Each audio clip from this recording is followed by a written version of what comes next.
Hey, second graders, happy Wednesday. I hope you guys have had a good day today. Today's weather has been crazy. We've had rain, some sun breaks, some more rain, some hail, some wind, some more rain, some more sun. It's just been crazy. But it's been a true Washington weather day, so thankfully the rest of the week and weekend it's supposed to be absolutely beautiful. And don't forget, Sunday is Mother's Day, so make sure you give your mom lots of love, or your grandma, or your aunt, whoever takes care of you. Make sure that you show your appreciation for them this week, and especially on Sunday, because they all deserve it. All right, so today I get to read to you guys the clue. Yesterday I gave you a new clue, and I have a bunch of kids who've gotten it correct already. So let me read to you the clue. The state I'm in now sure has a lot of history. It was one of the original 13 colonies, and the Declaration of Independence was signed here. Last night I was driving through the city and ran my car right into the Liberty Bell. I think I cracked it. I'm going to head out of the Keystone State right now before I get into any more trouble. I am really lost this time. What state am I in? All right, here's your clue. And some of you got back to me so quickly. Those people were Weston, Ava, Emerson, Bennett, and Lucas. They have all gotten this question correct already. If you have a guess, you can send me in Seesaw. You can send it to me in Remind, email, however you want. And I can add your name to the list if you get it correct. I will tell you which state she is in on Friday. So you've got a couple more days to see if you can figure out which state she's in.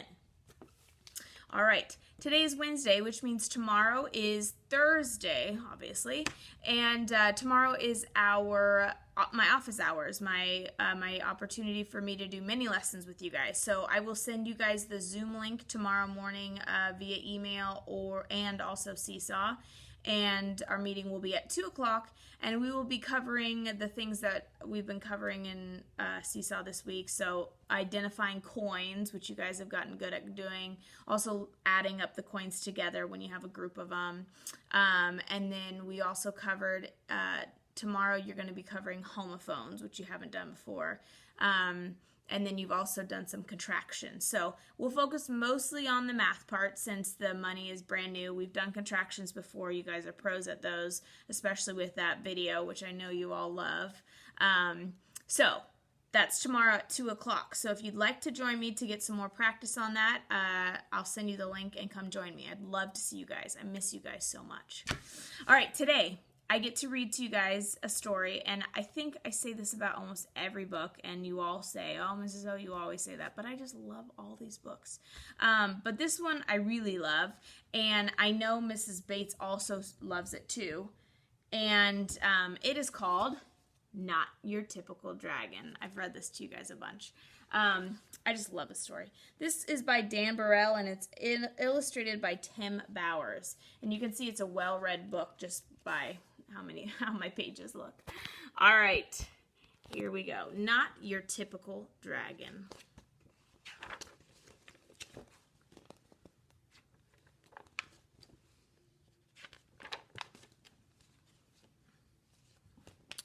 Crispin Blaze was born into a proud family of fire-breathing dragons.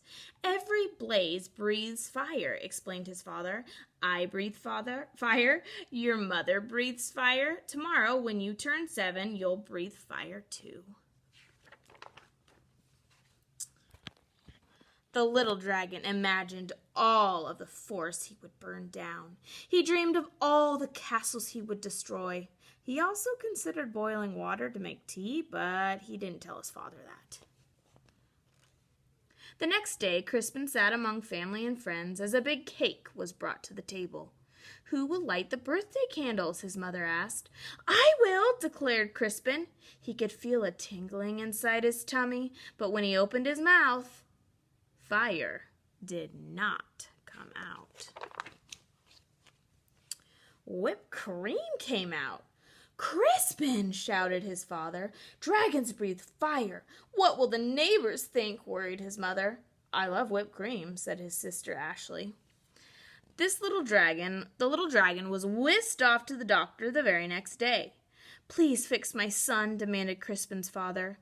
What seems to be the problem? Asked the doctor. Crispin opened his mouth and breathed, but fire did not come out. Band-Aids came out. I see, said the doctor gravely. Dragons should breathe fire, insisted Crispin's father. We were low on Band-Aids, mumbled the nurse. The doctor sent Crispin home with medicine. He swallowed 2 teaspoons before going to school. It will help you become a real dragon, said his father with a wink. After school, Crispin joined the first fire-breathing practice.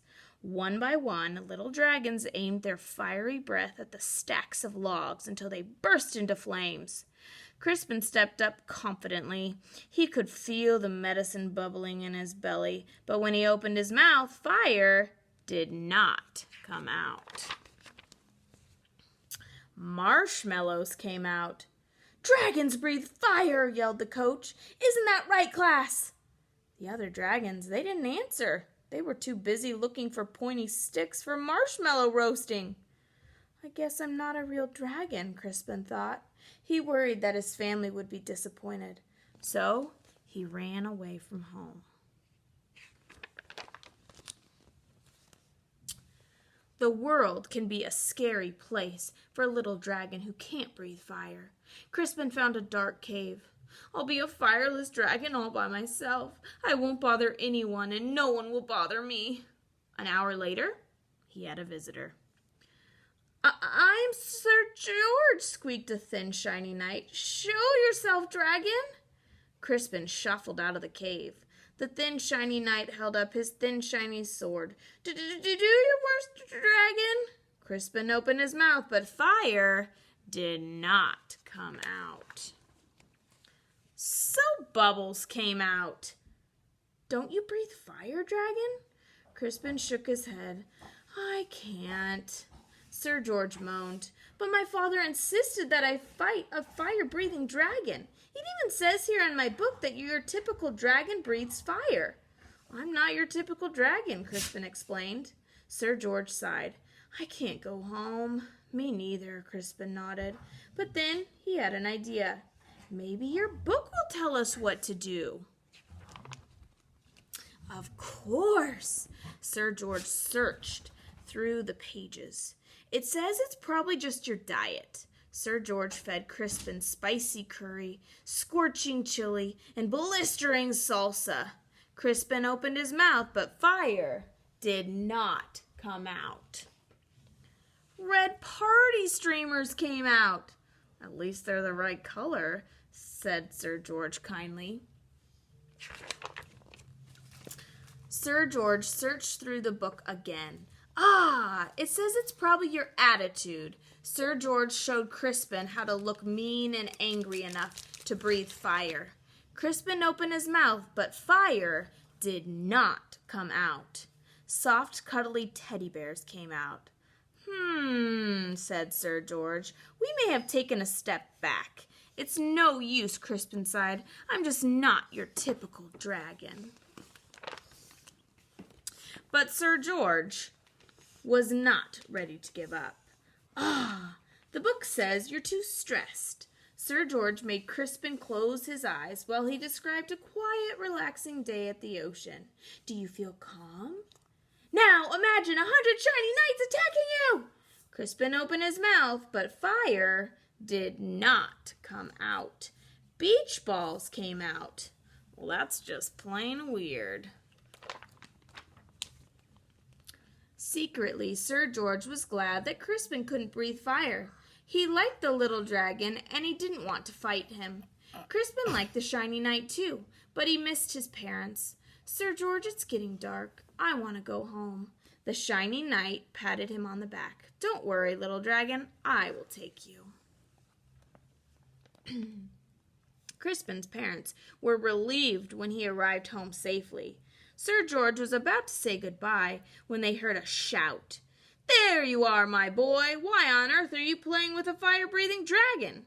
He's my friend, Father, whispered Sir George, and besides, he doesn't breathe fire. A dragon that doesn't breathe fire? That's the silliest thing I've ever heard, the shiny man laughed. Crispin's father stormed out of the house. "My son is not silly. He may not breathe fire, but I certainly do." Crispin's father let out a powerful spray of flames. "Do your worst," declared the shiny man, but when the flames scorched the lawn. "That's enough, honey," said Crispin's mother. "The flames singed the fence. You've made your point, dear. Now stop showing off," she scolded. Then the flames ignited the roof. Crispin's father panicked. "I can't stop breathing fire." "You'll burn our house down," cried his mother. "You'll burn down the whole neighborhood." Dragons came running from all directions. They knew how to start fires, but no one knew how to stop them. Crispin suddenly felt a tingling in his tummy. He felt a bubbling in his belly. He opened up his mouth, but fire did not come out. A gush of water shot out. Crispin aimed the water at his father's flames. He saved his home, and he even saved the shiny man, who wasn't looking so shiny anymore. "Hooray for Crispin!" everyone shouted. On Crispin's next birthday, there was a big party. Family and friends came from all over the land. Sir George and his family came too. Lots of dragons were dancing. Crispin stood with his mouth open wide. Fire still did not come out. Music came out instead. "Your son," said an old uncle to Crispin's father, "he's not your typical dragon, is he?" "Nope," replied Crispin's father proudly. "My son is something special." And then he jumped up and danced to Crispin's music. The end. That is not your typical dragon, and I have somebody who came in. Can you say hi? Hi. That's Anderson. He loves reading too, so he was listening quietly to the story. All right, guys, I hope to see you tomorrow at Zoom at 2 o'clock. I'll send the link out tomorrow morning. Hold on, buddy. I'll send it out tomorrow morning, and hopefully you'll be able to join me. We'll go over counting money and identifying coins. So I'll see you guys then. Have a good night. Bye.